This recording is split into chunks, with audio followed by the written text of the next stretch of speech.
Malagyan mo tayo sa tutulan.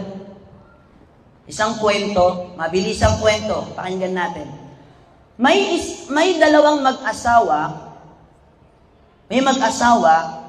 buntis ang kanyang asawa. Buntis, siguro months. Ngayon, sa sobrang hirap ng buhay, sa sobrang hirap ng kanilang buhay, napag-isip-isip ng lalaki na maghanap ng trabaho sa malayo para makapag-ipon para sa lalabas na kanilang magiging anak. So nag-usap silang mag-asawa. So kahit ayaw ng asawa, of course, masakit, di ba? Pero dahil sa hirap ng buhay, napilitan pumayag ang babae. So pabilisin natin ang kwento. Lumayo ang lalaki, naghanap ng kanyang trabaho hanggang nakahanap siya ng isang among nasa kanya ang Islam na mananampalataya. Nung nahanap niya, hinire siya, pero may kondisyon yung lalaki. Hindi yung amo, may kondisyon yung lalaki. Sabi niya, amo, magtatrabaho ako sa'yo sa loob ng 20 years. 20 years gusto kong magtrabaho sa'yo, sabi niya. Ngayon, hindi ko kukunin ang sweldo ko monthly. Titipunin ko yan 20 years, saka ko kukunin. So, pumayag ang kanyang amo. 20 years ang kontrata, hindi kukuha ng sweldo, iipunin yon at pag 20 years sa kanya, kukunin. Pabilisin natin ang kwento after ng 20 years na paghihirap niya, pagtsatsaga niya. Ngayon, dumating na ang araw na pag-uwi niya, pagbalik niya sa kanila. Nung oras na babalik na siya, nakahanda na yung gamit niya, pumunta siya sa kanyang amo, sabi niya, o aking amo, ngayon ay tapos na ang ating kontrata. Aalis na ako, babalik na ako sa amin, dahil namimiss ko na ang aking pamilya. Tapos, sabi ng kanyang amo, okay, sige. Eto, ayan, sabi niya, eto yung 20 years na sweldo mo, ang laki nun, di ba? Sa unang panahon, mga gold pa, di ba? Hindi naman pera sa ngayon eh. So, eto, sabi niya, eto, dalawang bar na malaking gold. Eto yung sweldo mo ng 20 years. Ayan. Pero bago mo kunin, may tatanong ako sa'yo. Sabi niya, mamili ka. Etong tinatago kong 3 advice o etong 20 years na sweldo mo. Mamili ka. Alin ang mas pipiliin mo? 20 years na sweldo mo o etong tinatago-tago kong advice? So napaisip yung lalaki. Sabi niya, subhanallah, 20 years na sweldo ko ipapalit sa advice. Baka may something sa advice na yan. Subhanallah. Diba? So, pabilisin natin ang kwento. Sabi ng lalaki, amo, matulog muna ako ngayong gabi. Okay? Mag-iisip ako ng malalim kung anong pipiliin ko. At natulog muna siya, kinaumagahan, nakapag-desisyon na siya. Sabi niya, amo, sabi niya, nakapag-desisyon na ako. Kasi imposible naman na 20 years na sweldo ko, ipapalit mo sa payo lang, 3 advice lang. Sabi niya, pipiliin ko yung advice mo. Subhanallah. Hindi ko kukunin yung sweldo ko, kukunin ko yung advice mo. Sabi nung amo niya, yung totoo, kasi anak, kalam wahid, ako ay isang salita lang. Hindi pwedeng bawian. Sabi niya, opo, kukunin ko yung payo mo. Okay, sige, walang bawian. Kinuha nung amo yung sweldo, tapos binigyan niya ng 3 payo. Sabi ng amo niya, unang sinabi ng kanyang amo, la tata'ajjal alayka bit-ta'anni. Sinabi ng kanyang amo, huwag kang nagmamadali. Maging kalmado ka. Subhanallah. Huwag kang nagmamadali, maging kalmado ka. Bada sakit taulo niyan na miyaro parupata puso yan. Upama na so 20 ragu na so kaya ka na ini sambi ang sagyang ka na nakatiro advice. Aapi ang tawa, api aso pupingaan. Api aso di besembayang na mapatiro yan rakna na nawak ang gagana. Miya ilang susukay, mataan, miya patay ang ko'y misis. Natingin na ba, mabawi ko ikadua? Oh, sabi niya, baka mabawi sa pangalawa. Sige, Sige amo, baka mabawi dyan. Bigyan mo yung pangalawa. So sabi niya sa pangalawa, ma la ya'nika fala tatadakhal fihi. So siya'y mga bagay na walang koneksyon sa iyo, walang konektado sa iyo, huwag kang nanghihimasok. Bepaman kaumanuman niya kaya kerata ginawa niya na la hawla wala quwata illa billah. 20 ragu na sukaya kana ini sambil kanon. Matan kapian tawad na bukan ga kanunanan. Wag kang nangihimasok sa bagay na walang connection sa iyo. Subhanallah. Mata mi kerata ginawa niya. Nah, bukan kad lagi nanalas ka tiari ba kana mi alugi mi napis ako. To lagi nanalas to. Natigyan tuwa. Iyyaka an tattakhidha qararan wa anta fi hali ghadabin. Ay maano to na kapag nasa kondisyon ka, nasa kalagayan ka, naggalit ka, huwag kang nagdidesisyon.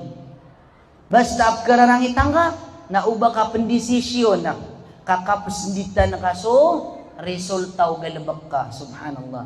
Ana mata nang amiyarata na ginawa niyan. Kambeling na tunad ni Suni Karumanian. Nararata batid na tigagyang ko tuwa amo niyan. Kalam wahid. Importante mas pinili ka to. Ugay, nambeling ka, nakatiatigin nagyang kaya talawa, mga alaapaan. So isawn, nakinig ka, salalan, kay beling ka na. So dua, nabagan na kakikarumang ka, nagubagan na kako, wata ka. Tigiyan. Api ang ginambimini yung mga sawalay niyo na, karon ako, ito niyo yung mini yung mga, upaan. 20 ragun. Subhanallah. Napaganda sa tutulan. Pembaling agyang ko tuwa dato. Pembaling, agyang ko tama ma. Kung pembaling yan, na mararata-rata ginawa niyan, di bekas may, di mitmitiara Subhanallah. Kapembaling yan, ada minimba na kain yan, nasa tao, natigyan mo tuwa. Garian dia kasung. Upama ko sa ingad, asum ako sa balo amlagid te. Balo ako mamuro ako sum. Saya tamu kita kamagaan. O si kapagukit na talugawi ina si ina salong ambu na pakumata di. Magaan saya. Nabanyan dia mapikir supaganay api teroon o amonian. Naisip niyang sinabi ng amo. Ano sabi ng amo niya? Huwag kang nagmamadali. Huwag kang nagmamadali. Maging kalmado ka. Di ba, bitero yan? Natigyan na to ate, inisambi ang ko 20 ragu na sukaya ka na, di ka na ibungulalan. Ibungulalan na kan. Naki, di ako kapagunot, di ako shortcut, nabo ko di ngagaan. Siya ako dong pagukit sa, dito na ako dadaan sa, kaya layaman na kanalala, na piyato ni kawatan niya, kanabo ko di ngagaan. Pabilisin natin ang kwento, kaya pitaan, kaya balitaan, alang na miyukit sa giyang uta shortcut na teolis, piyamuno siran langon. Piyamuno siran langon. Kaya tukawan yan, tigyan na ay daw. Udara kambagan o amwa ka na giyang kutuwa, payo na miya taya ko dumus. Natigyan na kaya tangkaan din no to. Rominila ko din, dahil na nataw na ginawa, kaya namin isang biyo na giyang kaya niyawa ko. Namiya piyad na ginawa niyan. Napakagaanta, namiya gagawi Papangilubas ka niyan sa, ayamaanan niyan na, kapag check-inan niyan, kan diukawan, kamawatang panasungan niyan.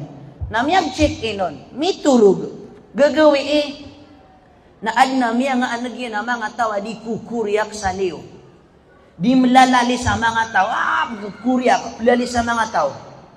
Nasukusurong niyan sana, namiya pikiryak man so'y kadua, Peter Ono, ayamanan yan na amonian. Napagantad man sututulan na tunay kadua Peter O yan, basta aden asyay, ada ubar kakikukunit, nading ka papanuldi. Subhanallah. Natigin na, kagya, na miniligtas yan subuhayakan, kupaganay. Mas berat yan na kaniman to ikadua. Din yan tekurami turug. Kaya pitaan na ayan yan kapag check out na milaylay niya nagyan kami tataya ka mga lawas sa langon miya matay. Kaadam sa miya kabuka arimaw na sadsab kailin niya na tao na pagkinian.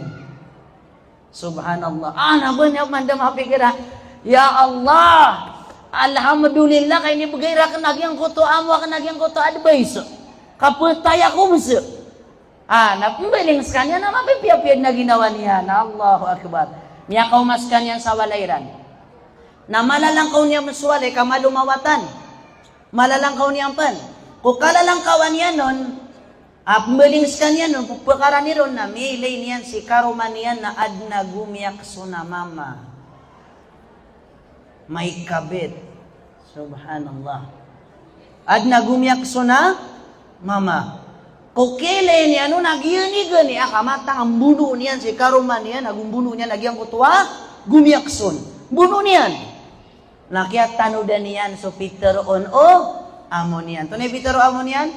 Igira pagkararangitan ka na uba ka pendesisyon. Iyaka an tattakhidha qararan. Iyaka an tattakhidha qararan.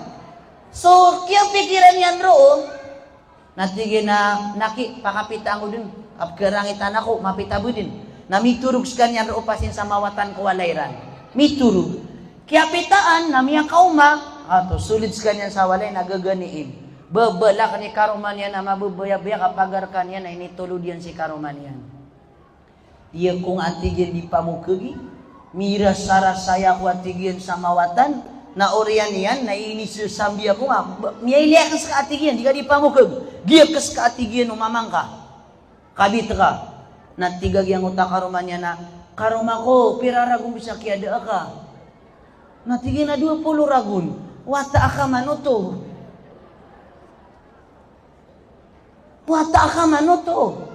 mata nga dumi decisions kanya, nang bunuh niyan siran, miya patay niya si karuman niya, na miya patay niya si wata yan.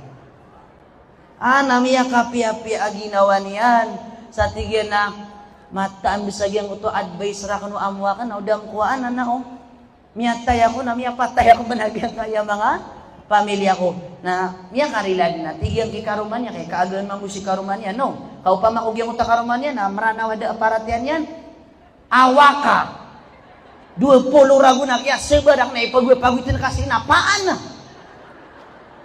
na di kay kaagamaan na karon ko nato niya sukat ka na piano tulian ng sumya suwa natigan na to nauna importante na adna tigin na mauuyag ka miya katali umang ka nato niya wid ka natin nakatatigan o dua paan talawa na nakiyan na kanon suy katalo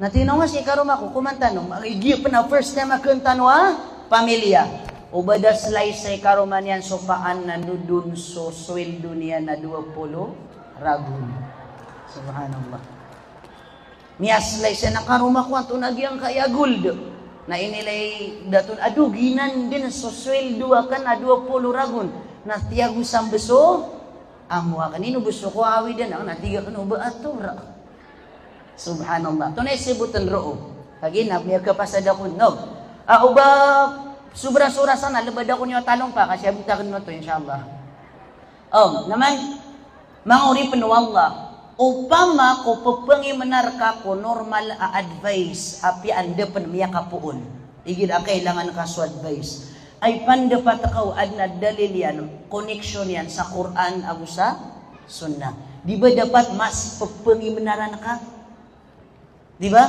lagi-lagi ang kuta paganay pitaro amon yan na uba kading ngagaan always kalmado ka nato ni Peter o Nabi sallallahu alaihi wasallam at-ta'anni min Allah wal ajalatu min asy-syaitan so kakakalmado kenapa kang gagaan apuunanan ko Allah nasukan sukang gagaan apuun ko syaitan subhanallah na di kong punpuni benar subhanallah ikadua tunay Peter yan mala ya'nika fala tatadakhalu fihi so da abang kaun ke kuaguna udi na dir ka kay connection nading ka pepenuldi nga Peter o Nabi sallallahu alaihi wasallam min husnil islamil mar'i tarkuhu ma la ya'ni isa sa kagandahan ng pagiging Muslim na ang relihiyon ay Islam ang pag-iwan sa mga bagay na wala namang katuturan para sa atin subhanallah yung ikatlo wag kang nagde-decisions pag galit anong sabi ng Rasulullah sallallahu alaihi wasallam